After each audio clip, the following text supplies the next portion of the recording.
इसमें क्या लिखा है? वो जो बोने वाले के लिए बीज और भोजन के लिए रोटी देता है, भोजन के लिए रोटी देता है, वह तुम्हें बीज देगा। कौन? परमेश्वर। वह यानी कि परमेश्वर तुम्हें क्या देगा? बीज देगा। हालेलुया। हालेलुया। तो ये कौन सा बीज देगा वो परमेश्वर जिसे हम बोए? जिस बीज को हम बोते हैं वो कौन सा बीज है जो परमेश्वर हमें देगा? बोने वाले को बीज देता हूं, खाने वाले को रोटी देता हूं, सब कुछ तो दे रहा है वो। तो ये कौन सा बीज और दे रहा है जिसकी हमें जरूरत है? हालेलुया। हालेलुया। और बोलता है कि वो फलवंत होगा। हाँ, वह तुम्हें बीज देगा और उससे वह फलवंत करेगा। ऐसा कौन सा बीज देगा जिसे तुम बो और वो फलवंत हो जाओ? हालेलुया। हालेलुया। समझ रहे हो? मैं कई दिनों से इन चीजों के बारे में सोच रहा था कि परमेश्वर वाकई ये बीज जो है, हम जानते हैं कि हमारा क्या होता है, एक भेंट होता है। समझ गया? हम बीज बोते हैं, वो भी एक बीज ही है। लेकिन बाइबल के अनुसार जो बीज है वो ओरिजिनल बीज क्या है? मैं आपको एक वचन पढ़ाता हूं, मरकुस की किताब उसका 4:14 में क्या लिखा है? बीज बोने वाला वचन बोता है। हालेलुया। हालेलुया। बोने वाला वचन बोता है। यानी कि बीज क्या है? वचन। बीज क्या है? अब कहां बोना है? लोगों के जीवन में। यह सबसे बड़ा बीज माना गया है जो आप बोते हो ना, यह सबसे बड़ा बीज है जिसे हम बोना है और वही हमारे जीवन में उगता है। यदि आप ये धर्म का बीज बोगे, उगेगा। ये तो हमारी जरूरत का है, बाकी चीज जो बोते हैं। लेकिन रियल में जो उगने वाला जो बीज है वो वचन है और वो परमेश्वर हमें देता है। और वचन ये बीज है, इसका मतलब क्या है? ये कौन से मतलब को हम समझते हैं? ये बीज बोने का मतलब क्या है? हालेलुया। हालेलुया। वचन का बीज बोगे आपको वचन ही मिलेगा, क्योंकि वचन में लिखा है तुम जैसे बोगे यानी कि वचन का बीज बोगे तुम्हें वचन ही मिलेगा।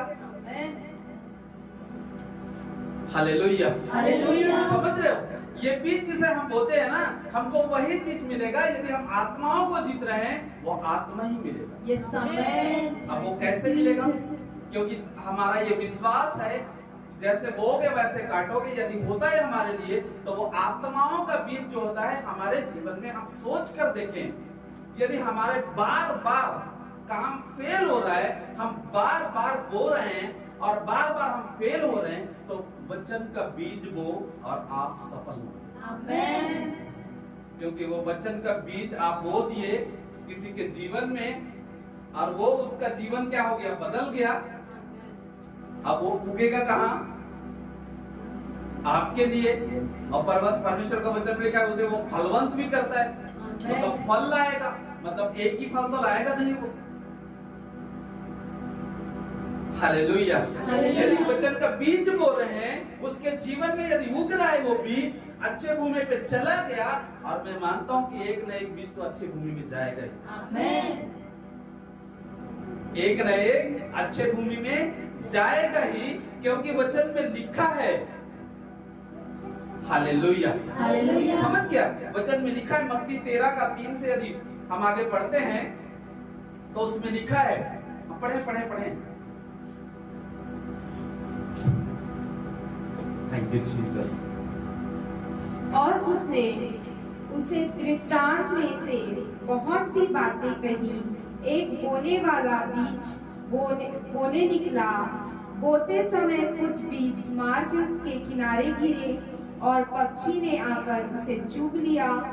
कुछ बीज पथरीली भूमि में गिरे, जहां उन्हें बहुत मिट्टी ना मिली और गहरी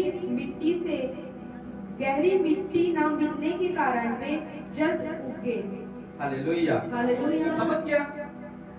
कि वचन में क्या लिखा है, यदि आप ये वचन का बीज बोते हो तो ये बीज जो होता है कई जगह क्या होता है, पथरीली भूमि में जाता है, कई उसे चट्टान में गिरने की वजह से क्या होता है, चिड़िया उसे खा जाता है। तो ऐसा कई सारा ये बीज होगा।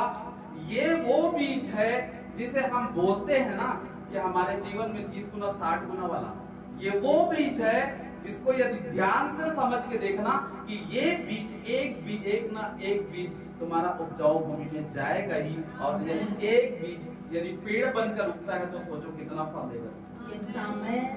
हम सोचते हैं कि हमारा काम क्यों नहीं बन रहा है, हमने बोया ही नहीं। समझ गया? हम पैसे का बीज डालते हैं ना, और हम किस चीज के बारे में सोचते हैं, अरे तुम पैसे का भेंट डाल के बीमार चल रहा हो सोचोगे तो कैसे होगा? वो चंगा वाला बीज तो हमने बोया ही नहीं। मेरे घर में छुटकारा वाला बीज तो मैं बोया ही नहीं, और तो मैंने पैसे वाला बीज बोया ताकि कल के डेट में मेरे पास पैसे की घटी हो परमेश्वर, और वो बीज क्या होगा, फलवंत होगा। हालेलुया। समझ रहे हो बीज का मतलब क्या है? हम फेल क्यों होते हैं? इस बीज को बोकर हमें सबसे पहले बीज क्या बोना है? ये वचन का बीज बोना है। ये तो पैसे का बीज हमारी जरूरत के लिए है, हमारे समय में काम आए, ताकि ये पैसे की जरूरत हमें बीच बीच में पड़ता है तो परमेश्वर उसे पूरा करेगा।